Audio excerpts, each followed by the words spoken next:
Welcome friends. जैसे कि हम स्पोर्ट्स वाली श्रृंखला चला रहे थे और आप लोगों ने काफ़ी सराहना की है उस वीडियो की।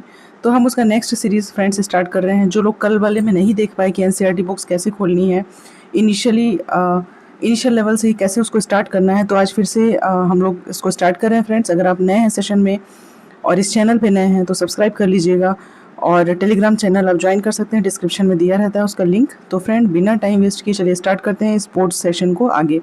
तो देखिए, पहले हम लोग यहाँ पे एनसीईआरटी का ये साइट खोल लिए हैं दोस्तों, ठीक है। आप ऑनलाइन जाकर के खोल सकते हैं। उसके बाद हम लोग यहाँ पे सेलेक्ट क्लास करेंगे। मैं सारा चीज़ आपके सामने लाइव करके बता रही हूँ, इसमें कुछ भी नया नहीं है, मैनिपुलेटेड नहीं है, ठीक है। आप बिल्कुल अपने मोबाइल से घर पे कर सकते हैं फ्रेंड्स, ठीक है। अब देखिए, यहाँ पे मैंने health and physical education select किया क्योंकि हिंदी में इसका नाम मुझे नहीं दिख रहा था दोस्तों। ये बुक हिंदी में भी आती है, लेकिन ये मजबूरी है हमारी कि अभी हमको इंग्लिश बुक को डील करना पड़ रहा है। और अच्छा भी है, कभी हिंदी करते हैं कभी इंग्लिश, तो इससे दोनों ही चीज़ों पे आपकी कमांड बढ़ती जाएगी। तो ये देखिए, हेल्थ एंड फिजिकल एजुकेशन का बुक हमको सामने दिख रहा है फ्रेंड्स। और हम जो कल चैप्टर कर रहे थे वो था चैप्टर 5, और यहाँ से हम इसे ओपन कर लेंगे। बहुत ही आसान है। देखिए, टीम गेम्स का आ चुका है दोस्तों यहाँ पे। और हम लोगों ने कल किया था बास्केटबॉल पे अच्छा खासा पढ़ लिया था। आपको वो 5-5 वाला याद होगा फंडा, जो कि लाइन के उस तरफ 5, लाइन के इस तरफ 5, ठीक है। और 1950 और 3-4 से नहीं होगा, 5 तो ज़रूरत है, ऐसा करके 3-4 मतलब 34 था, 1934 है ना।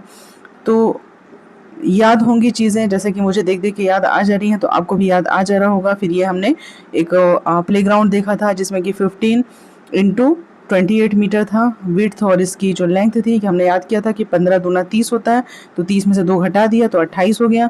और सेंटर सर्कल बना देना है, इस तरीके का हमने याद किया था। यूएसए से लोग आए थे, मिशनरीज आए थे जिन्होंने स्टार्ट किया था दोस्तों इंडिया में, ठीक है, क्योंकि हमारा खुद का ये गेम नहीं है। इस तरीके से हम लोगों ने बास्केटबॉल का काफ़ी अच्छा खासा जो है कवर किया था फ्रेंड्स। और एग्ज़ाम पॉइंट ऑफ व्यू से काफ़ी इंपॉर्टेंट है। मे बी कि क्रिकेट आ चुका है, बैडमिंटन आ चुका है, हॉकी आ चुका है, क्या पता कि इस बार गोल करने को मिल जाए आपको बास्केटबॉल, ठीक।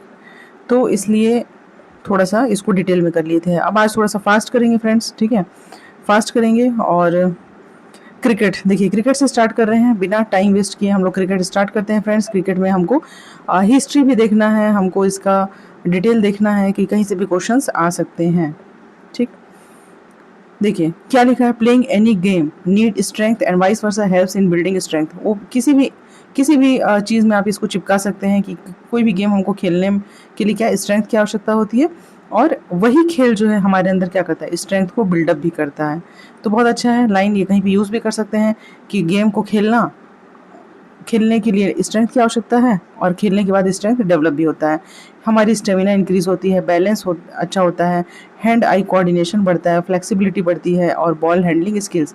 तो अगर पूछे कि बेनिफिट क्या है क्रिकेट खेलने का, ठीक है, तो यहाँ पे देखिए, सिर्फ क्रिकेट का नहीं, सारे गेम्स में आप इसको ऐड कर सकते हैं। स्टेमिना का बढ़ना, balance, hand eye coordination, flexibility, है ना, बॉल हैंडलिंग स्किल्स अच्छे डेवलप होते हैं हमारे, और गुड कार्डियोवास्कुलर एक्टिविटी, जो हमारा कार्डियोवास्कुलर एक्टिविटी है वो काफ़ी अच्छा इसमें दोस्तों हो जाता है, ठीक। अब देखिए, हिस्ट्री में कुछ ज़्यादा ही इंटरेस्टेड हैं दोस्तों लोग, से क्वेश्चन हिस्ट्री से पूछे जा रहे हैं। तो मुझे नहीं पता कि इसका क्या रेलिवेंस है, लेकिन हमें जानना चाहिए कि कौन सा गेम हमारे यहाँ कब से स्टार्ट हुआ था। तो यहाँ पे देखते हैं हम हिस्ट्री के बारे में क्या बोल रहा है। A reference of a game resembling to cricket is there in the records of King Edward one in 1300 being played in at Kent. तो इन्होंने कहा है कि क्रिकेट जैसा ही कोई गेम स्टार्ट हुआ था, हालांकि उसे एग्जैक्ट क्रिकेट नहीं कहेंगे, लेकिन 1300 सेंचुरी में कह रहा है, कैंट में स्टार्ट हुआ था। Cricket as a game was first recorded in 16th century in England. अब ये कह रहा है 16th सेंचुरी में कहाँ रिकॉर्ड किया गया, इंग्लैंड में। देखिए, लगभग 16 साल के बच्चे ज़्यादा अच्छा खेलते हैं, मतलब ऐसे याद कर लीजिए कि 16 की उम्र में थोड़ा फ्लेक्सिबिलिटी भी ज़्यादा होती है, दौड़ भाग ज़्यादा कर पाते हैं। तो 16th सेंचुरी में इंग्लैंड में ये स्टार्ट हुआ था। Show that game evolve from a very old widespread game to pass time in which one player served a small piece like a ball made up of wood। उस समय लकड़ी का बना होता था, and any other material and another player hit it with a suitable item। मतलब एक लकड़ी का बना हुआ कुछ गोला सा होता था जिसके कि एक सुटेबल आइटम से क्या किया जाता था, हिट किया जाता था फ्रेंड्स। हिस्ट्री बता रहा है, हिस्ट्री में क्या होता है, शुरुआती दौर में किस तरीके से खेला जाता था। तो लकड़ी का एक बॉल होता था और उसको हिट किया जाता था। Cricket was popular and widely documented in England during the 70s, मतलब 70 सेंचुरी में कुछ ज़्यादा ही पॉपुलर हो गया। फिर आफ्टर 70-60 बताता है कि the games of the evolution of our arm bowling by replacing under arm bowling, ठीक है, ओवर आर्म बॉलिंग रिप्लेस हो गई अंडर आर्म बॉलिंग के साथ। द मेरिलबोर्न क्रिकेट क्लब, ये इंग्लैंड की हिस्ट्री बता रहा है फ्रेंड्स, ठीक है, ये बहुत ज़्यादा इंपॉर्टेंट नहीं है, ये बता रहा है वर्ल्ड में कैसे स्टार्ट हुआ। तो वर्ल्ड में भी देखिए इंग्लैंड जिन्होंने हमारे ऊपर बहुत 200 वर्षों तक शासन किया है, तो बट ऑब्वियस था कि वो हमारे यहाँ से इंडिया में आना ही आना था। तो पहले वर्ल्ड का अगर पूछता है तो आप हिस्ट्री यहाँ का बता दीजिएगा कि cricket had reached the West Indies, पहले वो इंग्लैंड में स्टार्ट हुआ, 16th सेंचुरी को मेन माना जा रहा है, फिर 17th सेंचुरी में ग्रो करता है, उसके बाद फिर 18th सेंचुरी आते आते वाइड स्प्रेड हो जाता है, मतलब वेस्ट इंडीज़ में, इंडिया में, न्यूजीलैंड में, साउथ अफ्रीका में, जहाँ जहाँ इनके उपनिवेश थे, उपनिवेश मतलब जहाँ जहाँ पे कॉलोनीज़ इन्होंने बनाई थी, ठीक है। एक समय था जब कहा जाता था कि इंग्लैंड के जितने भी कॉलोनीज़ हैं अगर सारे एरिया को मिला लें तो कभी भी सूर्यास्त नहीं होता इंग्लैंड में, मतलब इतने ज़्यादा कॉलोनीज़ उन्होंने बनाए थे कि कोई भी एरिया ऐसा नहीं था जहाँ पे कभी सूर्यास्त हो, मतलब कहीं ना कहीं सूर्योदय होता ही रहेगा, इस टाइप का। तो the first international cricket game was played between the USA and the Canada. देखिए क्या बात कहा इसने, उसको थोड़ा सा दिमाग में बैठा लेते हैं कि फर्स्ट जो इंटरनेशनल क्रिकेट गेम खेला गया था वो यूएसए एंड कनाडा के बीच में खेला गया था। अब पता है आपको, वहीं यूएसए है वहीं कनाडा है, ठीक है, यहाँ पे कनाडा है, ये यूएसए है, तो दोनों अड़ोसी पड़ोसी क्या करें, खेल लिए गेम, ठीक। The match was played at the grounds of saint George cricket club New York 1877 and England touring team in Australia played 2 matches against the full Australian games that are now regarded as an inaugural test matches. ठीक है, starting बताया कैसे match का start हुआ, कब कब खेलना start, ये हमारे लिए उतना महत्वपूर्ण नहीं है दोस्तों। हमारे लिए क्या इम्पोर्टेंट है, history of cricket in India, ये जो कि एग्जाम में आ चुका है। तो cricket is undoubtedly one of the most popular games in the India since its inception, ठीक है। तो ये मोस्ट पॉपुलर गेम है, आपको पता है। The first Indian cricket club named the Parsi oriental cricket club, ये नाम हमारे लिए महत्वपूर्ण हो जाता है कि अगर कहीं आप उल्लेख कर देते हैं कि पारसी ओरिएंटल क्रिकेट क्लब, ठीक, ये इंपॉर्टेंट है। Was founded in the year 1848, ये थोड़ा सा आपको याद रखना है। They played their first match in Bombay, Mumbai, वैसे भी इतना फेमस जगह है, मतलब भूल ही नहीं सकते आप कि 1848 में क्या हुआ, बॉम्बे में जो है इसको फर्स्ट खेला गया। The journey of Indian cricket began, the first international exposure in the history of Indian cricket came in the year 1926. In the same year, a team from the Marylebone Cricket Club (MCC) toured in India. Though it was an unofficial tour, Indian people were quite interested and enthusiastic about the matches that MCC played during the tour. तो क्या हुआ, मुंबई में जो ये खेला गया सबसे पहले तो पारसी ओरिएंटल, ये आपका पहला फैक्ट हो गया, पहला फैक्ट। पारसी लोग थोड़ा एक्टिव होते हैं, ठीक। दादा भाई नौरोजी, फिर इधर रतन टाटा, देखिए सब पारसी हैं, इनका बहुत ज़्यादा कंट्रीब्यूशन है हमारे देश के विकास में, इसलिए ये क्रिकेट के भी विकास में क्या है, बहुत ज़्यादा एक्टिव हैं। तो देखा जाए कि अगर आप 1848 में, मतलब 18 साल से हम यंग हो जाते हैं और लगभग 50 साल तक हम बहुत ज़्यादा एक्टिव रहते हैं, तो 50 से 2 माइनस कर दीजिए 48, तो 18 से 48 या 1848 कुछ ऐसा रिलेट करके याद कर लीजिए। और पहली बार जो एमसीसी टीम यहाँ पे टूर करने के लिए आई थी, और वो मतलब इंडियन जो है वहाँ पे थोड़ा सा इंटरेस्ट दिखाते हैं। तो पहला पॉइंट वो हो गया पारसी वाला, और दूसरा पॉइंट ये हो गया कि बॉम्बे में खेला गया था। The legendary Indian cricket player C K Nayudu played brilliantly during that tour and he has also scored a century. अच्छा, उन्होंने सेंचुरी भी मार दिया था उस समय, किसने, नायडू जी ने। तो अगर हिस्ट्री में 2-3 पॉइंट अगर आप लिख देंगे, सी के नायडू पहली बार खेले थे, बहुत अच्छा खेले, और उन्होंने क्या किया, शतक लगा दिया, ठीक है। इंपीरियल क्रिकेट कॉन्फ्रेंस, मतलब आईसीसी जिसे कहा जाता है, now international cricket council was formed on the 30 नवंबर 1907, ये आपको याद करना होगा। 1907 में क्या बना था, इंटरनेशनल क्रिकेट काउंसिल।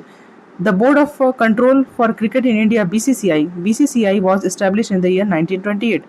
कैसे याद करें फ्रेंड्स कि अभी ही याद हो जाए और हम कभी ना भूलें, अभी ही याद हो जाए। देखिए 1907 में क्या हुआ था, गरम दल नरम दल का विभाजन हुआ था, आपको याद है, ये फैक्ट याद है कि नहीं, याद होगा अगर तो। 1907 में क्या हुआ था, गरम दल नरम दल का विभाजन हुआ, और हमारे देश में विभाजन के लिए जिम्मेदार कौन थे, ब्रिटिश कौन सा गेम खेलते थे, क्रिकेट, ठीक है। तो 1907 में आईसीसी मतलब इंटरनेशनल क्रिकेट काउंसिल जो है बना, और वो किसके कारण बना, ब्रिटिशर्स के कारण बना, इसलिए 1907 में बना। क्योंकि विभाजन के जिम्मेदार रहते थे थोड़ा, तो यहाँ पे आईसीसी बनाने में भी इन्हीं को आप याद रखिए। अब बीसीसीआई इंडियन है, बीसीसीआई तो बट ऑब्वियस है कि 1907 के बाद बनेगा, ठीक है। 1907 के बाद क्या आता है, 1908, 1908 आता है, लेकिन ये 28 है, ठीक। कैसे याद करेंगे, रुकिए बहुत ज़्यादा यहाँ पे वर्क हो जा रहा है। ICCI हमने क्या कहा, 1907 में विभाजन किया, गरम दल नरम दल को फूट डालो राजनीति करो के उद्देश्य से उसने विभाजित कर दिया और अपना क्या बना लिया, इंटरनेशनल क्रिकेट काउंसिल, यही ना है इसका फुल फॉर्म क्या है, इंटरनेशनल क्रिकेट काउंसिल, ठीक है, ICC, तो 1907 में बना लिया। अब हम जब इंडिया की बात करते हैं, मतलब कि BCCI की बात करते हैं, BCCI मतलब board of control for cricket in India, ये बनता है जस्ट इसके बाद, मतलब आप ऐसे याद रखिए 1908, लेकिन ये 8 ना होकर के, चूंकि ये पहले बना और ये दूसरे नंबर पे बना, तो 1928 ऐसे रिलेट करिए, इसको दोबारा देखने की ज़रूरत ना पड़े। और कभी भी हिस्ट्री ऑफ क्रिकेट आता है तो उसमें वो पारसी वाले से स्टार्ट कर दीजिएगा, MCC क्रिकेट टीम आई थी, खेलना स्टार्ट की, ICC कब बना, BCCI कब बना, और ये नायडू जी जो है शतक मार दिए थे, ये वाला आप लिख सकते हैं। बस हो गया, 5 पॉइंट, बस फिंगर पे 5 पॉइंट याद रखिए, उससे ज़्यादा ना हम याद कर सकते हैं ना हम लिख सकते हैं, ठीक। India played his first test match against England in 1932। Test match अगर की बात करते हैं तो इंग्लैंड में खेलता है जस्ट 1928 में, देखिए BCCI की स्थापना हुई और उसके 4 साल बाद और 1932 में ये चले जाते हैं टेस्ट मैच खेलने। Now cricket is played to cover all the 3 formats ranging from 5-day test to exciting 1-day 50 over format and 20 over format which is called as T20। तो आपको विकास बता देना है। फिर ये क्वेश्चन में ये भी पूछता है कि क्रिकेट का विकास कैसे हुआ, तो विकास में हम बताएंगे कि टेस्ट मैच से स्टार्ट हुआ, उसके बाद मतलब 1932 में हम क्या क्या याद रख रहे हैं, 1907 याद रख रहे हैं, 1928 याद रख रहे हैं, फिर 1932 याद रख रहे हैं कि इसमें क्या हुआ था, टेस्ट मैच खेला गया। फिर ये क्या हुआ, 5-day सीरीज़ में कन्वर्ट हो गया। विकास हो रहा है दोस्तों, विकास, ठीक, घबराने की बात नहीं है, दिमाग में भी विकास करते चलिए। फिर क्या हुआ, 50 ओवर वाले मैच आपने बहुत देखे होंगे, और आज हम देख रहे हैं 20 ओवर वाले मैच, T20। ऐसे करके आप डायग्राम वाइज भी ऐसे बता सकते हैं, ऐसे गोला गोला करके बताते जाइए, ऐसा ऐसा गेम हो रहा है, ठीक है। तो नंबर आपको मिलने से कोई रोक नहीं सकता इसमें, ठीक। फोटो देख लीजिए, ज़्यादा मन करे तो किस तरीके से खेला जाता था cricket in the early ages. Functional rules देखिए, रूल्स में भी क्वेश्चन आते हैं। क्रिकेट हैज़ मैनी लॉस, एक तो पूरा अरे इसमें तो अच्छा खासा आया हुआ है क्वेश्चन, 15 मार्क्स का क्वेश्चन, ठीक है, क्रिकेट पे तो इम्पॉर्टेंट है। लास्ट ईयर आ गया है तो इस साल नहीं आएगा, लेकिन दोस्तों एक बार देख लेने में क्या बुराई है, ठीक है। Cricket has many loss more than any other games. Cricket is played with a bat and ball, सबको पता है बैट एंड बॉल के साथ खेला जाता है, लार्ज फील्ड में खेला जाता है। 2 टीम होती हैं, 11 प्लेयर्स ईच होते हैं, सभी में 11 प्लेयर्स होते हैं। There is also a reserve player भी होता है जिसको 12th प्लेयर कहा जाता है। Who is used if any player is injured, जब भी किसी को इंजरी हो जाएगी तो वो 12th प्लेयर आके खेलने लगेगा। And the 12th player is not allowed to bowl bat. ये इंपॉर्टेंट है, अगर मान लीजिए पूछ देता है कि 12th प्लेयर क्या होता है, शॉर्ट नोट में कोई भरोसा नहीं है, कोई भी भरोसा नहीं है। 12th मान लीजिए ऐसा आ गया, 12th प्लेयर शॉर्ट नोट लिखिए, ठीक है, किस में, 2 मार्क्स में।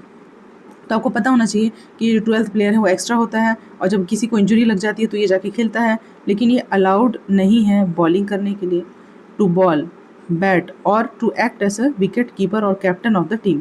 The 12th player is only to act as a substitute fielder, केवल एक फील्डर के समान ये रोल कर सकता है, ठीक है। The objective of the game is to score runs with the bat by the batsman और dismiss the opposing batsman when in the field by the bowlers. Objective क्या है गेम का, दौड़ो और रन बनाओ। The cricket laws are for the traditional form of cricket which is called test cricket. However, मतलब समझ गए ना, टेस्ट क्रिकेट था इसका traditional form. However there are separate rules for 1-day and T20। 1-day और T20 के अलग अलग क्या है रूल्स हैं। फिर देखिए, आप चाहें तो ये वाला, अगर 15 मार्क्स का क्वेश्चन आया था, आपने डायग्राम नहीं बनाया है तो बहुत बड़ी गलती की है। आपको डायग्राम ऐसे बनाना चाहिए था, जैसे हम बास्केटबॉल में देखे थे ना, इस टाइप का बना दिए। क्या देखे थे, 15 × 2 क्या होता है, 30, 30 में 2 कम 28। फिर यहाँ सेंटर होता है ना, इधर 5 खिलाड़ी, यहाँ 5 खिलाड़ी, ऐसे ऐसे करके कुछ तो बना के आइएगा ना भाई, 0.51 मार्क्स के लिए कुछ तो डायग्राम बनाइएगा। तो उसी तरीके से यहाँ पे क्रिकेट आपका हो रहा है, तो क्रिकेट में डायग्राम आपको तो बनाना ही पड़ेगा। एक पहले आप गोल बनाइए, देखिए यहाँ पे पहला गोला है, ये दूसरा गोला है, ठीक है। मुझे भी क्रिकेट के बारे में ज़्यादा आइडिया नहीं है दोस्तों, सच्चाई तो ये है, ठीक है। जो दिख रहा है वो बस हम लोग चर्चा कर ले रहे हैं आपस में।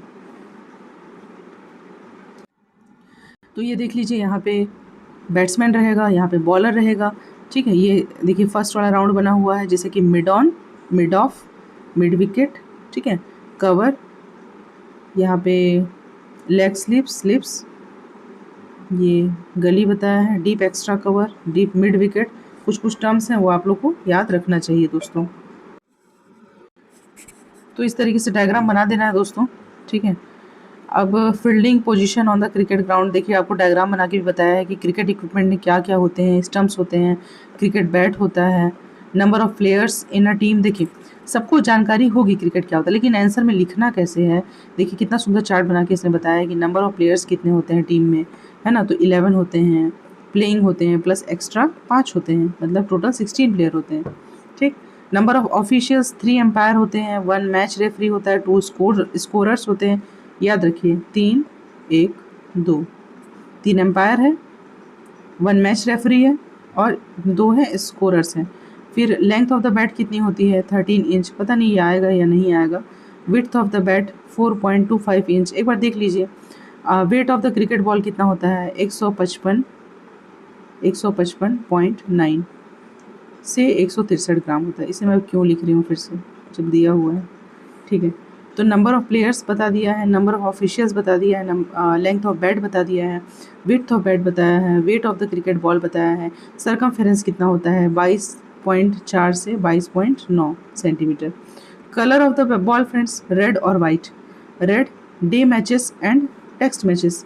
रेड कब यूज होता है दोस्तों, रेड सूरज कब निकलता है दिन में, तो डे मैचेस में क्या होगा रेड। और वाइट कब यूज होगा, डे नाइट मैचेस। अगर डे नाइट मैच है तो वहाँ पे क्या यूज हो जाएगा वाइट। वाइट मतलब चंद्रमा, जब रात वाला यूज होगा तो क्या हो जाएगा वाइट। ऐसे कोरिलेट करके याद करने के लिए है, ठीक है। Length of the pitch 22 yard, ये आपको याद रखना है, ये आ भी चुका है। Width of the pitch 3.05 metres है और 10 फीट है। Height of the stumps 28 inches है, width of the stump 9 inches है। देखिए लड़कों को याद होगा, मोस्ट ऑफ द लड़कों को याद होगा, लेकिन जो लड़कियां हैं उन्हें थोड़ा सा याद करने में दिक्कत होगी। लेकिन ये 22 यार्ड वाला याद रखिए, ये मुझे भी याद आ रहा है कहीं आ चुका है, 22 yards 20.12 metres. Length of the pitch, ठीक है, लेंथ ऑफ द पिच। देखिए अगर आपको कहीं लिखने को आ गया ना, नहीं याद हो रहा है, लेंथ ऑफ द पिच मतलब जहाँ से बैटिंग कर रहा है, जहाँ से बॉलिंग कर रहा है, 66 याद कर लीजिए। एक आदमी की लंबाई 6 फीट होती है, उसको सुला देंगे, सुला देंगे तो क्या हो जाएगा 66 फीट, 66 फीट। या 2 आदमी को सुला रहे हैं तो 22 यार्ड्स। ऐसे याद करने के लिए कोरिलेट कर, जैसा आपके दिमाग में आए आप याद कर लीजिए। विड्थ ऑफ द पिच है 3.05 मीटर्स। नहीं याद आ रहा है 10 फीट। सबसे आसान तरीका है ना, इधर 10 याद कर लीजिए, इधर 66, मतलब ऐसे वाला जो है वो 66 है और ऐसे वाला जो है वो 10 फीट है। Height of the stumps 28 inches है और width of the stump 9 inches है। ये देखिए यहाँ पे पूरा डायग्राम बना के बताया है। ये वाला देखिए 3.05, हम क्या कहना चाह रहे थे, ये 3.05 है और ऐसे ऐसे अगर हम लेंगे, ऐसे ऐसे लेंगे तो ये 20.12 मीटर या फिर 22 यार्ड्स, इसी को हम 66 फीट कह रहे थे, है ना। और इसको 10 कह रहे थे, 10 फीट। तो इस तरीके से है, बिल्कुल दिमाग में आप मेमोराइज़ कर लीजिए। फिर गेम का स्ट्रक्चर बोला, आपको पता ही है, एम्पायर होते हैं, थर्ड एम्पायर होते हैं। टेस्ट क्रिकेट होता है जिसमें कि 2 और मोर इनिंग्स हो सकती है। One team needs to ball and the other would do batting. If a team is out twice or scores less runs in 2 innings, then that team is the losing team. Test match का बता रहा है structure, है ना, कि test cricket क्या होता है, गेम होता है जिसमें कि 2 और मोर इनिंग्स हो सकती है। जो बाकी आप लोग समझ गए होंगे अभी जो मैंने बताया। बिफोर द गेम बिगिंस, जब गेम बिगिन नहीं हुआ है, an umpire tosses a coin, tossing होती है, आप देखेंगे टॉस होता है। The captain who guesses the correct side of the coin will then choose whether to bat और फील्ड फर्स्ट, बैटिंग करना है कि फील्डिंग करना है, वो डिसाइड हो जाता है टॉस करने के बाद। हाउ टू प्ले क्रिकेट, ये बताना पड़ेगा, इसको देख लीजिए आप। 1 team will bat, other team will field, ऐसे तो लिखना है बना बना के answer. If the bowler balls the ball from the wrong place or the ball is either dangerous or bounces more than the twice or rolls before reaching the batsman, or if fielders are standing or illegal positions, it is called no ball. तो अगर 2 marks वाले में आता है कि no ball क्या होता है, नो बॉल, तो उसका डेफिनेशन दिया है कि नो बॉल हम कब कहेंगे, उसका डेफिनेशन दिया है। फील्डिंग कौन करेगा, टॉस के बाद डिसाइड होगा कि कौन बैटिंग करेगा और कौन फील्डिंग करेगा। देखिए और कुछ टर्मिनोलॉजी बताया, जैसे कि वाइड बॉल क्या होता है, वाइड बॉल, ठीक, वाइड बॉल क्या होता है, is declared if the batsman did not have a reasonable opportunity to score off the delivery as if the delivery is bowled over the batsman reach, अगर batsman के reach से ऊपर जा रहा है बॉल, ठीक है, और वो उसको अटेम्प्ट नहीं कर पा रहा है, तो ये क्या हो जाएगा, वाइड बॉल। जानना आसान है, शब्दों में लिखना एक बार देख लीजिए कैसे लिख रहा है यहाँ पे। The batsman can hit a no ball and score runs, आपको पता है नो बॉल में रन मिलता है। फिर बाय रन क्या होता है, is scored when the batsman is trying to hit the ball but could not hit the it and is miss field by the field और विकेट कीपर। तो bye क्या होता है, वाइड बॉल क्या होता है, नो बॉल क्या होता है, लेग बाय क्या होता है। लेग बाय क्या होता है ये तो मुझे भी नहीं पता है, आज पहली बार मुझे पता चलेगा। A leg bye run is scored if while hitting the batsman misses to hit the ball by bat and is deflected by the striker's body और प्रोटेक्टिव गियर। मतलब लेग बाय क्या होता है, रन इज स्कोर्ड जब hit किया जाता है and the batsman misses to hit, miss कर देता है ना, उसको हिट नहीं कर पाता है बॉल को, किससे हिट नहीं कर पाता है, बैट से नहीं हिट कर पाता है, और उसके बॉडी या फिर किसी प्रोटेक्टिव गियर से टच हो जाता है, तो उसको लेग बाय कहते हैं।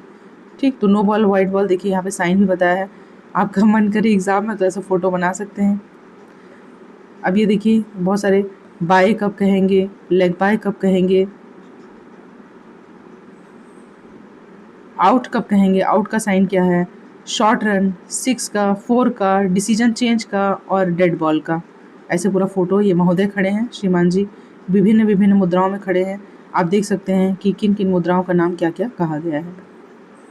When is a batsman declared out as per the cricket rules? अगर ये आपका 4 मार्क्स क्वेश्चन में आ जाता है कि आप बताइए कि कब हम बैट्समैन को डिक्लेयर करेंगे आउट, तो उसके आप रीजंस बताएंगे। देखिए 11 वे बताया है, 11 तरीके जिससे कि उसे आउट कहा जा सकता है।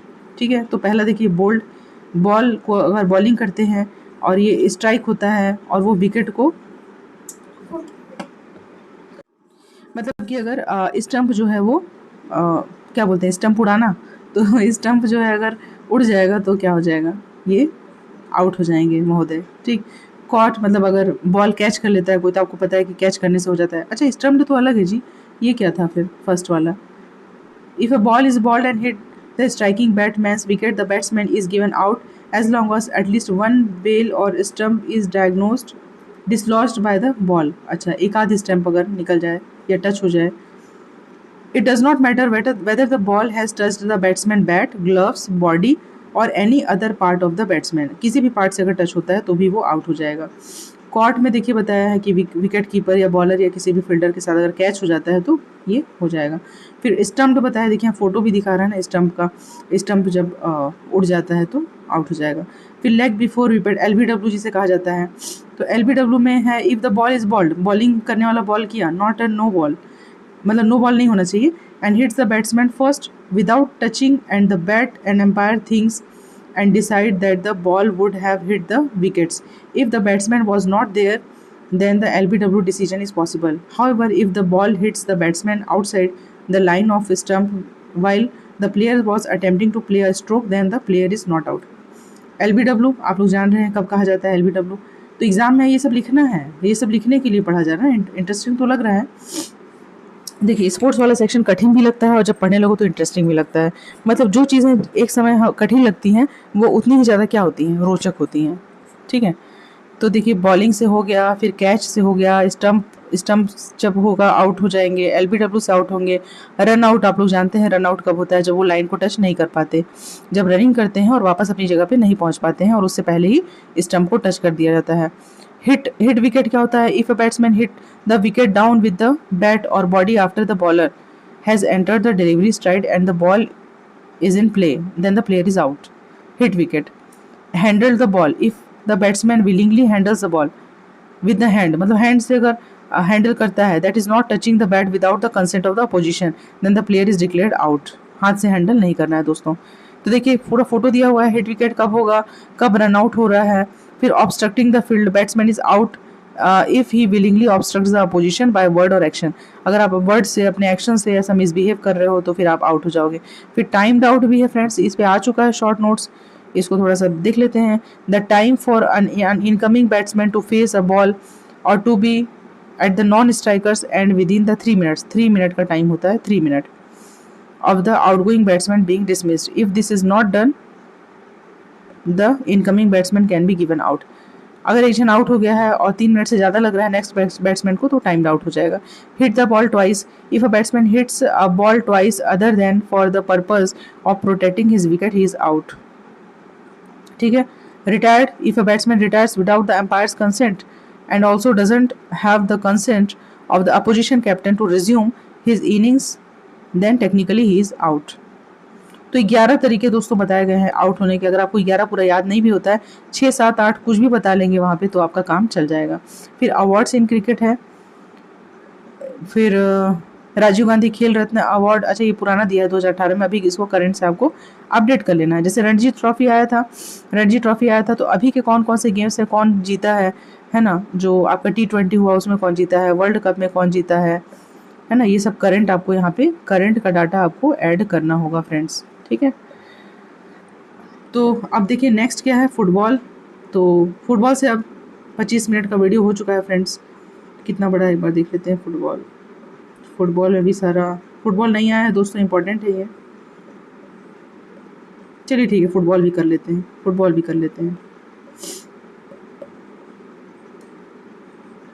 फुटबॉल इंपॉर्टेंट है हमारे लिए क्योंकि एग्जाम में लास्ट ईयर नहीं आया था, इस बार बहुत चांसेस हैं फुटबॉल के आने के। तो the history of football is over more than 1000 years. देखिए फ्रेंड्स, 1000 ईयर्स ओल्ड हिस्ट्री इसकी कितनी है, 1000 साल पुरानी है। फुटबॉल देखिए सबसे कहा जाता है कि मोस्ट फेवरेट स्पोर्ट है वर्ल्ड का। वो क्या जो बहुत अच्छा गाना गाती है शकीरा है ना, उसने बहुत अच्छा गाना भी गाया हुआ है इस पर। दिस टाइम्स इन अफ्रीका वाला जब वो अफ्रीका में होने वाला था वर्ल्ड कप, तो उस समय गाया था उसने। तो फुटबॉल क्या है, most favourite sports played in almost every country है, सभी देशों में खेला जाता है। हमारे यहाँ उतना ज़्यादा फेमस नहीं है क्रिकेट, क्योंकि हमारा फेमस है क्योंकि हम गुलाम थे किसके, अंग्रेज़ों के, और अंग्रेज़ों के यहाँ जो फेवरेट था वो हमारा फेवरेट बन गया। लेकिन फुटबॉल देखा जाता है कि सभी ऑलमोस्ट विश्व के मैक्सिमम देशों में खेला जाने वाला सबसे प्रिय खेल है, तो वो फुटबॉल है।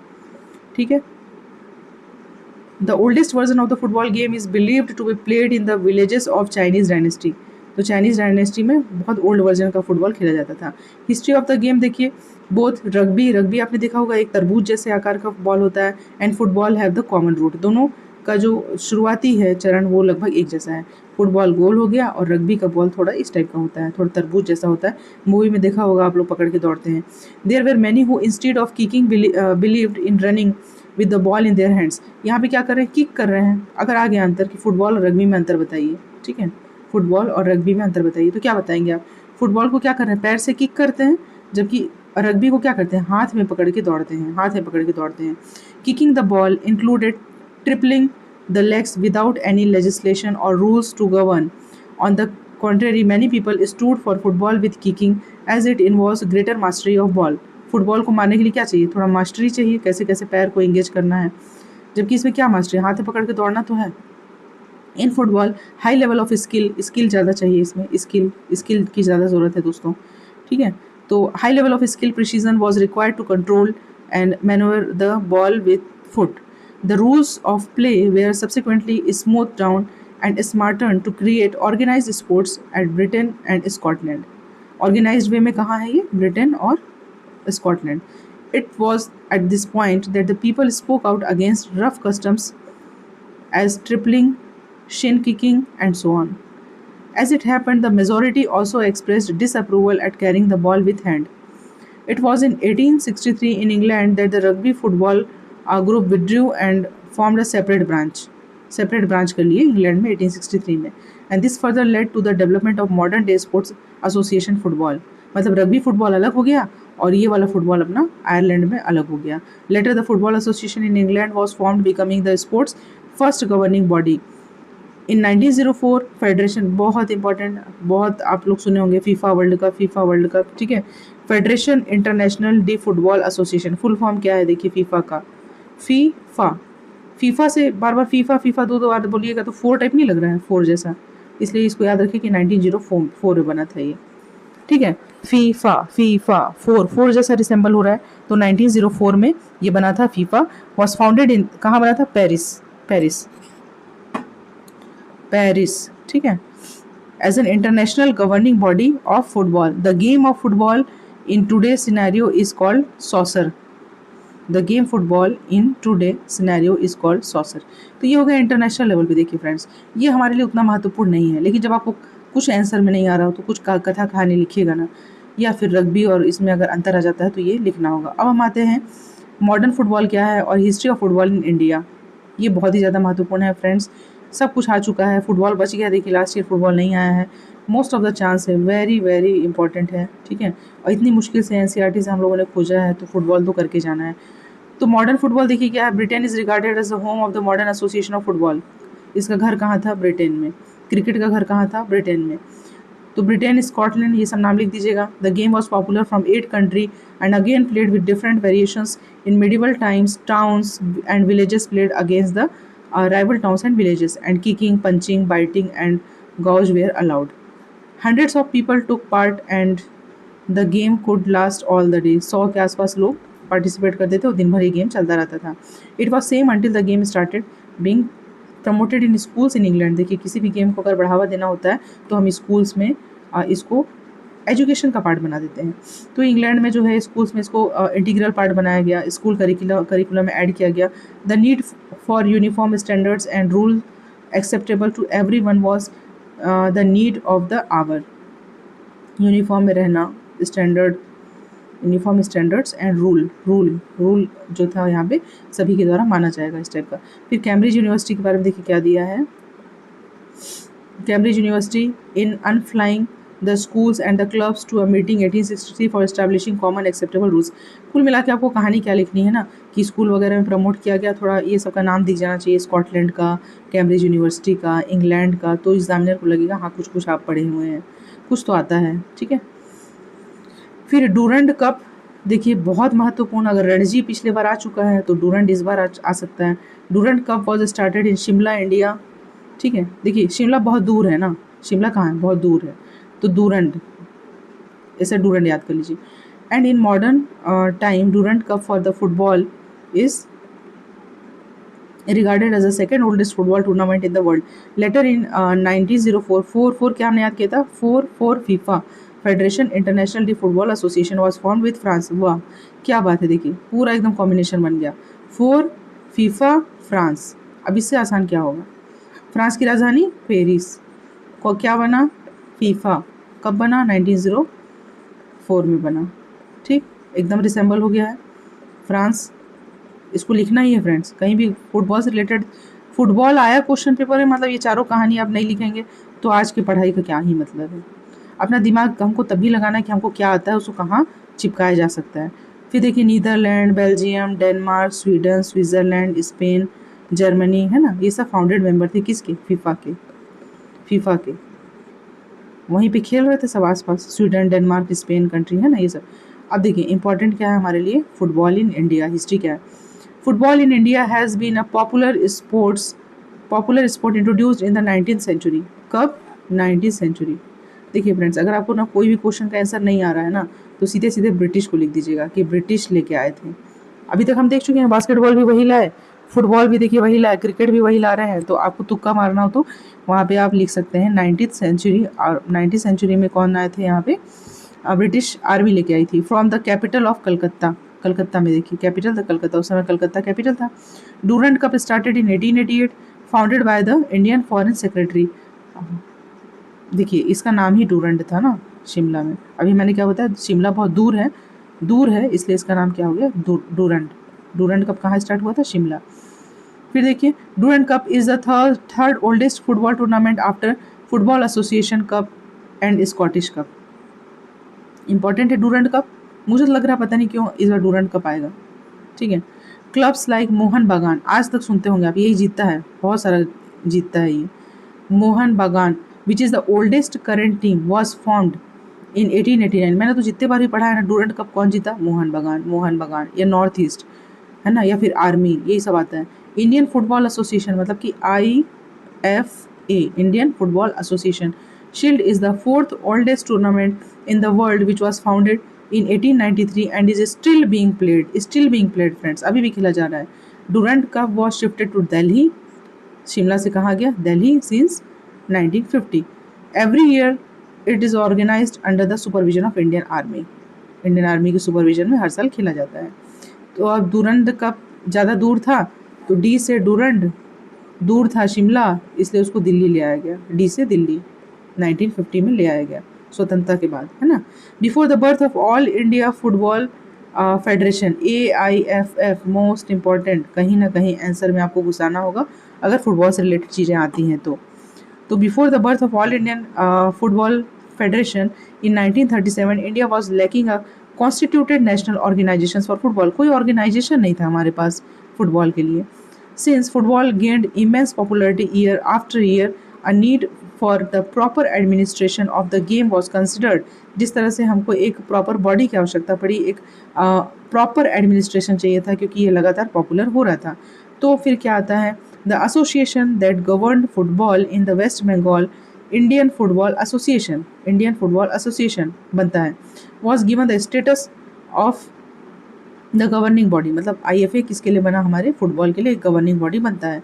That time friends, that time all the foreign tours of Indian football team were organized by IFA, and AIFF was affiliated to FIFA, international governing body of football, in 1948, and to Asian Football Confederation AFC in 1954. AIFF has played a key role in promoting football in India. चलिए बहुत सारा हो गया, hotchpotch तो नहीं हो रहा है, हम इसको थोड़ा सा ऑर्गेनाइज कर लेते हैं। सबसे पहले हमें क्या ध्यान रखना है, इंडिया में कौन लाया, ब्रिटिश आर्मी।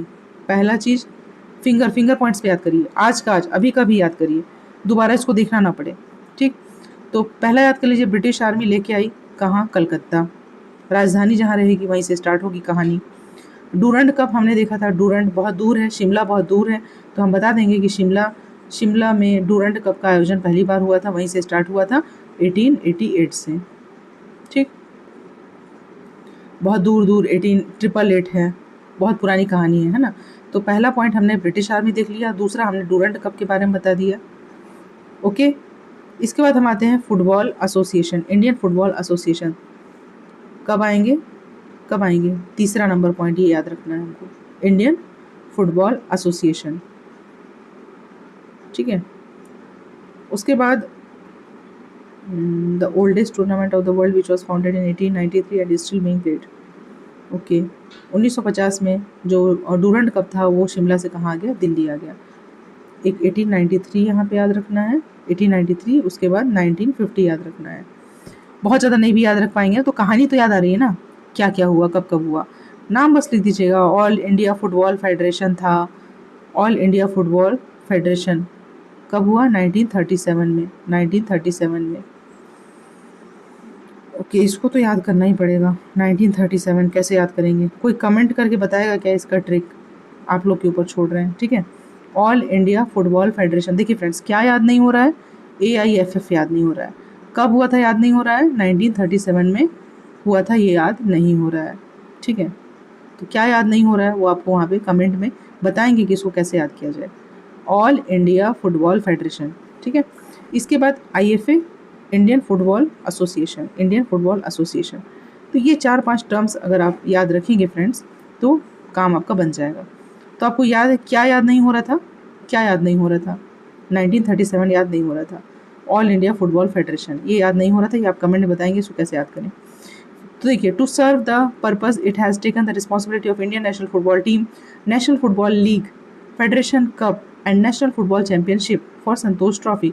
अगर पूछ ही दिया कि कौन कौन से ट्रॉफी मिलते हैं फुटबॉल खेलने से, किस किस प्रकार के लीग या फिर ट्रॉफी का आयोजन हमारे यहाँ होता है, तो नेशनल फुटबॉल लीग राष्ट्रीय स्तर पे हो रहा है तो एक नेशनल याद कर लो भाई, है ना, एक नेशनल याद कर लेते हैं। फिर होता है फेडरेशन कप, फिर है national football championship for Santosh trophy, trophy लेके क्या करना है, संतोष कर लेना है, संतोष ट्रॉफी। ये सब किससे रिलेटेड है, फुटबॉल से रिलेटेड है। अब इसका देखिए आप ये देख लीजिए एक बार, ग्राउंड में भी फुटबॉल इस बार पता नहीं क्यों लग रहा है आ सकता है। तो यहाँ से यहाँ तक इसकी लेंथ कितनी है, लेंथ है इसकी 90 से 120, ठीक। और आपकी विड्थ कितनी है, तो ये है 45 से 90, ठीक। कैसे याद करें, देखिए फुटबॉल कैसा होता है, गोल होता है ना, गोल। अब इसको 4 पार्ट में अगर डिवाइड कर लेते हैं, 4 पार्ट में, तो एक कितना होता है 45, अच्छा ऐसे होगा, ये 90 डिग्री होगा, 90 डिग्री होगा, ये 45 होगा। तो इसकी जो चौड़ाई है, विड्थ है, वो 45 से 90 है। इतना तो याद आएगा ना, बॉल था उसको बांटे थे, फिर उसमें एंगल एंगल वगैरह याद कर रहे थे। तो ये हो गया आपका 45 से 90, 45 से 90 मतलब इतना 1/4 आपका कितना है, विड्थ है। अगर लंबाई याद करते हैं तो 90 से 120, ऐसे तो 180 होता है, ये पूरा आधा अगर हम करते हैं तो 180 होता है, लेकिन ये 90 से 120 है। अब आप को रिलेट करिए इसको, है ना, कैसे याद करेंगे। तो कम से कम लंबाई चौड़ाई बता दीजिए दोस्तों, फिर गोल वोल का एरिया बता दीजिए, सेंटर स्पॉट होता है याद, बाकी बहुत ज़्यादा डिटेल आपसे अपेक्षा नहीं है कि याद हो पाएगा। फिर नियम है, फुटबॉल के नियम क्या होते हैं, इन सब नियमों को 17 लॉज ऑफ फुटबॉल कहा जाता है। देखिए वहाँ हम लोग 11 नियम पढ़े थे कि एक क्रिकेटर कैसे आउट होगा, और यहाँ पे 17 नियम हैं उसको गवर्न करने के लिए। FIFA is the governing body. कौन है गवर्निंग बॉडी? फीफा। फीफा याद आया, फ 1904, फ्रांस, पेरिस, कुछ याद आ रहा है ना, याद करते चलना है। The references are being trained for consistent interpretation and quality enforcement for the 17 laws of the game. There are 17 laws of the game which are the codified rules for of help define association football. तो FIFA governing body है, इतना बस याद रखिए, इससे ज़्यादा आपसे अपेक्षा नहीं है। लॉ 1 देखिए, the field of play minimum maximum dimension बताया हुआ है, वही 90 हम बताया था ना मैंने कि फुटबॉल ले लिए तो उसको थोड़ा सा एंगल वाला याद रख लीजिए, 45 to 90, और इधर हो गया 90 से 120। लंबाई चौड़ाई बस याद रखिए, लंबाई चौड़ाई एक ऐसे आयताकार बॉक्स बना के बता दीजिएगा कि ये है, चौड़ाई है, ठीक है। फिर आते हैं, देखिए कुछ कुछ फोटो बना हुआ है, बॉल का बना है, शिन गार्ड्स क्या होते हैं, फुटबॉल बूट्स देखिए, है ना, इस तरीके के होते हैं।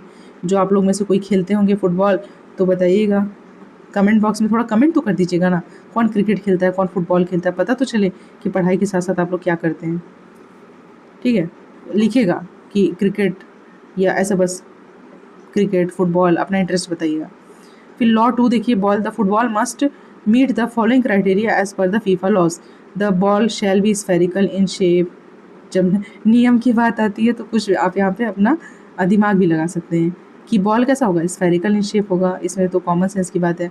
It should be made of leather और any other suitable material. Leather का हो सकता है दोस्तों, और कोई भी सुटेबल मटेरियल का हो सकता है। Ball circumference shall be 68 to 70 centimetres which is equal to 27 to 28 inch. याद करने की ज़रूरत नहीं है, कोई बात नहीं, बॉल सर्कमफेरेंस नहीं याद हो रहा है, कोई दिक्कत नहीं है। वहाँ क्या याद नहीं हो रहा था, 1937 नहीं याद हो रहा था, याद है ना आप लोग को, 1937 नहीं याद हो रहा था। The wait of the ball shall be between 410 से 450 ग्राम, मतलब लगभग 500 ग्राम के आसपास है, आधा किलो के आसपास है। इतना तो याद रख सकते हैं, लगभग आधा किलो होता है, 500 ग्राम के आसपास होता है। पूरा नहीं भी लिखेंगे ना तो अप्रॉक्सीमेटली 500 ग्राम्स का होता है बॉल। ये नियम हो गया। फिर देखिए नंबर ऑफ प्लेयर्स आ जाते हैं। Number of players, a match is played between 2 teams, but obvious है 2 टीमों के बीच में खेला जाएगा। इस team shell consist of not more than 11 players, 11 player से कम नहीं होंगे। बास्केटबॉल में क्या पढ़े थे, बीच में लाइन रहेगा, इधर 5 रहेंगे, इधर 5 रहेंगे, ठीक। यहाँ पे क्या है, 11 प्लेयर्स रहेंगे, याद रखिए इन सब चीज़ों को। एक गोलकीपर रहेगा। फ्रेंड्स कमेंट करके बताइएगा, पॉज करिए यहीं पे और कमेंट करके बताइएगा, जो वर्ल्ड कप में हम लोग वर्ल्ड कप था,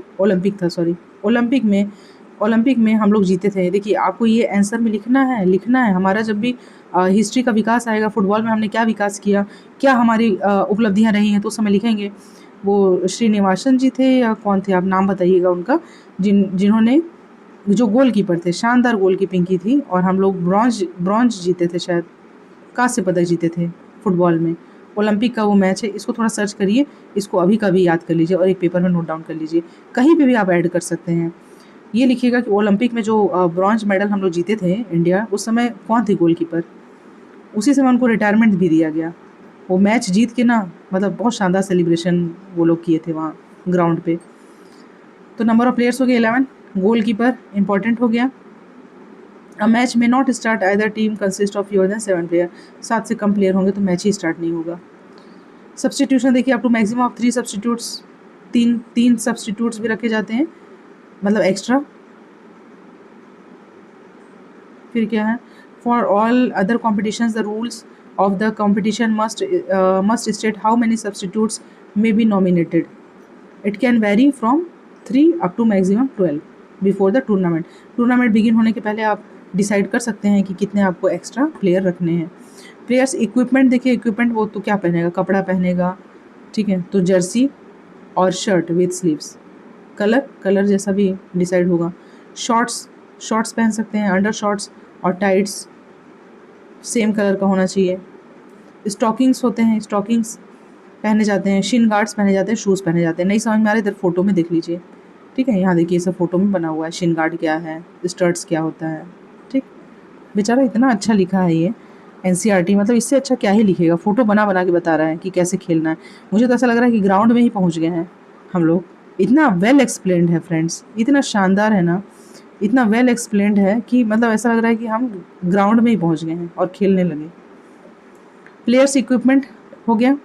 रेफरी देखिए, referee each match is controlled by a referee who shall enforce the laws of the games duties of referee. Referee का काम देख लीजिए, लॉ बनाना है ना, जज के समान काम करता है, फिर वो रिक्वायरमेंट्स देखता है किसकी आवश्यकता है, इक्विपमेंट्स वो चेक करते रहता है समय समय पे ठीक है कि नहीं है, टाइम का ध्यान रखता है, किसी को सस्पेंड करना है, अबेंडन करना है मैच, मतलब कोई अगर मिसबिहेव कर रहा है तो उसके खिलाफ कार्रवाई करनी है, रूल्स रेगुलेशन को वो करना है, फॉलो कराना है ना, इस तरीके का बहुत सारा यहाँ पे काम दिया हुआ है।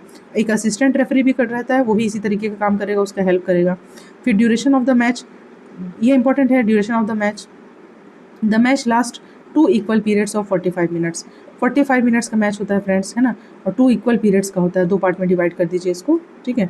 तो any agreement to alter the duration of the period of the play must be made before the start of the play. मतलब अगर मैच स्टार्ट हो रहा है तो उसके पहले जितना नियम बनाना है बना लो। एक बार मैच स्टार्ट हो गया तो अब मैच के दौरान रूल्स हमारे चेंज नहीं हो सकते। जैसे एक बार अगर नोटिफिकेशन आ गया एग्ज़ाम का तो उसके बाद रूल्स हमारे चेंज नहीं होंगे फ्रेंड्स, PSC के नोटिफिकेशन के बाद। फिर देखिए लॉ दिया है, start and restart of play. Kick off is a way of starting और रीस्टार्टिंग द प्ले। तो किक ऑफ करके स्टार्ट करते हैं मैच को, इस तरीके से इसमें दिया है लॉ 8 के बारे में। फिर ball in and out of play, the ball is out of play कब होगा, गोल लाइन को क्रॉस कर देता है या फिर टच लाइन से बाहर चला जाता है, तो ये सब ये बताया हुआ है। मेथड ऑफ स्कोरिंग बताया है, ये मुझे इतना देखिए, ये goal kick, throw in, corner kick क्या क्या होता है, ये सब थोड़े पॉइंट्स किससे रिलेटेड है आपको पता होना चाहिए कि फुटबॉल से रिलेटेड कहा जा रहा है। फिर फॉल्स एंड मिसकंडक्ट, अगर कोई मिसकंडक्ट होता है तो येलो कार्ड दिखा देते हैं। आप लोग देखे होंगे जब भी मैच खेलते हैं तो रेफरी जो होता है येलो कार्ड दिखा देता है।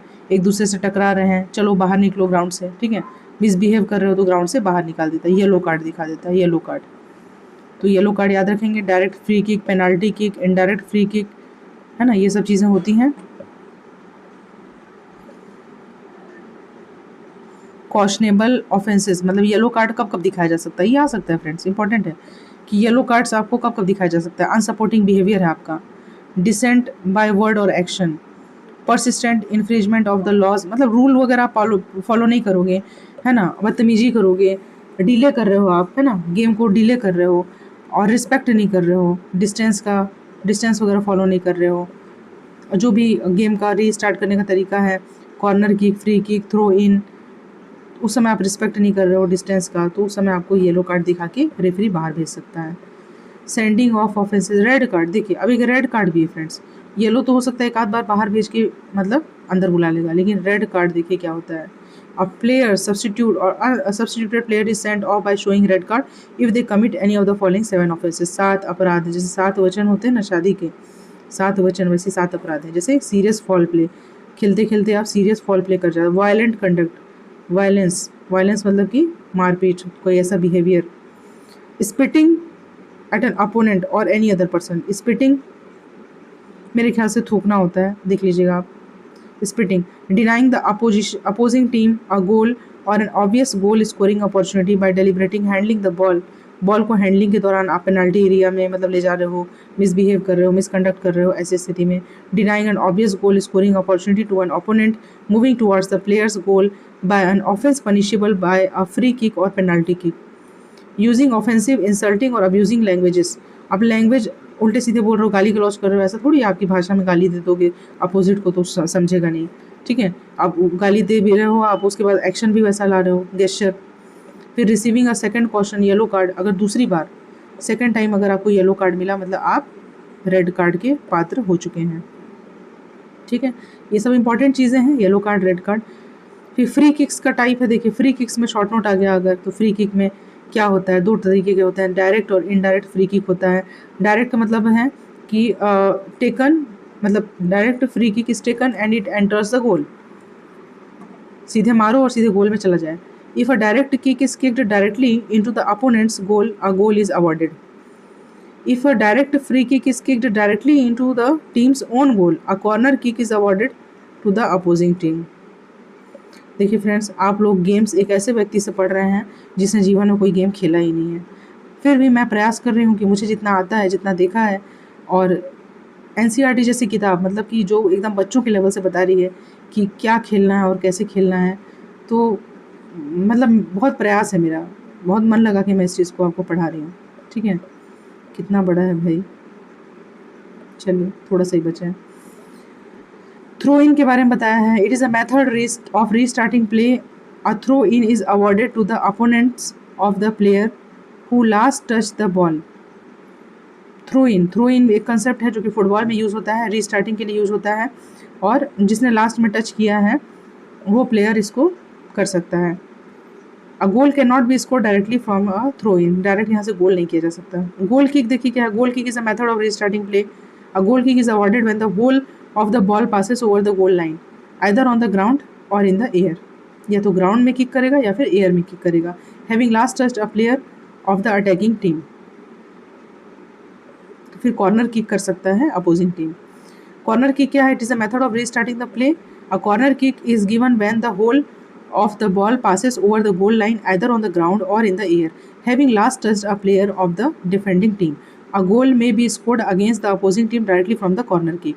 देखिए फ्रेंड्स, अगर इन सब चीज़ों को आपको अच्छे से समझना है ना, मेरा एक सजेशन है, 5 मिनट, ठीक है 5 मिनट, आप कोई सा भी यूट्यूब में ना फुटबॉल का कोई मैच खोल लीजिए, फुटबॉल मैच सिर्फ 5 मिनट देख लीजिए, तो आपको समझ में आ जाएगा कि कब कॉर्नर किक लग रहा है, कब ये लग रहा है आपका पेनल्टी एरिया कहाँ पे है, कहाँ पे गोल होता है, कैसे खेलते हैं, कितने लोग प्लेयर हैं, दौड़ रहे हैं, रेफरी क्या है, मतलब ना देख लीजिए एक बार। देखने से क्या होता है ना, दिमाग में छप जाता है, कब येलो कार्ड दिखा रहा है, कब रेड कार्ड दिखा रहा है। कोई सा ओलंपिक का गेम देखिए ना, ओलंपिक का देखिए, या फिर फाइनल देखिए, फीफा का कोई फाइनल गेम खेलिए, देखिए, तो 5 से 10 मिनट अगर आप देख लेंगे ना, तो ये जितनी चीज़ें अभी पढ़ी हुई हैं वो सब आपके दिमाग में छप जाएंगी, एकदम याद हो जाएगा। जब एग्ज़ाम में आप लिखेंगे ना तो एकदम आपको याद रहेगा। पेनल्टी एरिया क्या होता है, फ्लैग पोस्ट क्या होते हैं, गोल्स, अब इतना तो नहीं पूछेगा गोल क्या होता है, गोल तो पता है सबको क्या होता है, बॉल को ले जाना है, वहाँ पे पोस्ट कर देना है। ये देखिए इस तरीके का गोल पोस्ट होता है, गोल पोस्ट, और उसमें एक यहाँ पे गोल कीपर रहता है जो प्रिवेंट करता है, जो बचाता है, अब कोई अपोजिट पार्टी जो है इसमें गोल ना कर पाए। अब देखिए फेमस इंडियन फुटबॉल प्लेयर कौन है, PK बनर्जी, चुनी गोस्वामी, सुनील छेत्री का नाम याद रखिएगा, बहुत फेमस हैं। और भाईचुंग भूटिया बहुत फेमस हैं, अदिति चौहान हैं, संदेश जी, हाँ इन लोग का नाम जो है 2-4 नाम आप लोग याद रखिए, नेम जो है 2-4 आप लोग को याद रखना है, कभी आपको काम आ सकता है फ्रेंड्स इसको लिखने के लिए। और अगला देखिए क्या है, हैंडबॉल है, फुटबॉल के बाद आपका हैंडबॉल। तो फ्रेंड्स देखिए नेक्स्ट क्या है, हैंडबॉल है, और हैंडबॉल के बारे में हम लोग देखेंगे। और इससे पहले मैं ये सोच रही हूँ कि जो फेमस चीज़ें हैं ना, जैसे कि कबड्डी है ना, कबड्डी है, खो खो है, जो मतलब हमारे इंडियन गेम्स हैं, बैडमिंटन हो गया, इस तरीके की चीज़ों को पहले कर लेते हैं। फुटबॉल तो ज़रूरी था फ्रेंड्स, फुटबॉल तो मोस्ट इम्पॉर्टेंट है, फुटबॉल तो इस बार संभावना भी आने की, इनमें से तो थोड़ा थोड़ा पूछा जा चुका है, तो कुछ ऐसे फेमस चीज़ों को पहले कर लेंगे। हैंडबॉल लगता है आप लोग को इम्पोर्टेंट है, बताइएगा, नहीं तो हैंडबॉल को भी कर लेंगे, क्यों ही छोड़ेंगे, जब इतना सारा चीज़ कर रहे हैं तो हैंडबॉल भी करेंगे। तो फ्रेंड्स अभी के लिए इतना ही, क्योंकि बहुत ज़्यादा टाइम हो गया बोलते बोलते, और कंटिन्यूस मैं बोल ही रही हूँ, तो इस तरीके से आप लोग थोड़ा फास्ट करके सब पढ़ लीजिएगा, देख लीजिएगा, हो सके तो NCERT की बुक खोल के देख भी लीजिएगा कि किस तरीके से, हो सकता है मुझसे कुछ पॉइंट छूट जा रहे हो, कवर कर लीजिएगा। तो आशा करती हूँ कि आप लोगों को सीरीज़ अच्छा लग रहा होगा, और स्पोर्ट्स को लेकर के अगर शुरुआत से ही अगर थोड़ा सा कंसर्न हम रखें एग्ज़ाम पॉइंट ऑफ व्यू से, तो काफ़ी अच्छे से स्पोर्ट्स को हम कर सकते हैं। देखने में कठिन लगता है, लेकिन जब आप पढ़ेंगे तो इंटरेस्टिंग है, और प्लेयर्स के नाम याद करना भी आसान है, और कुछ पॉइंट्स को थोड़ा ट्रिक बना करके, थोड़ा कहानी बना के याद करेंगे तो दिमाग में कहीं ना कहीं याद हो जाएगा।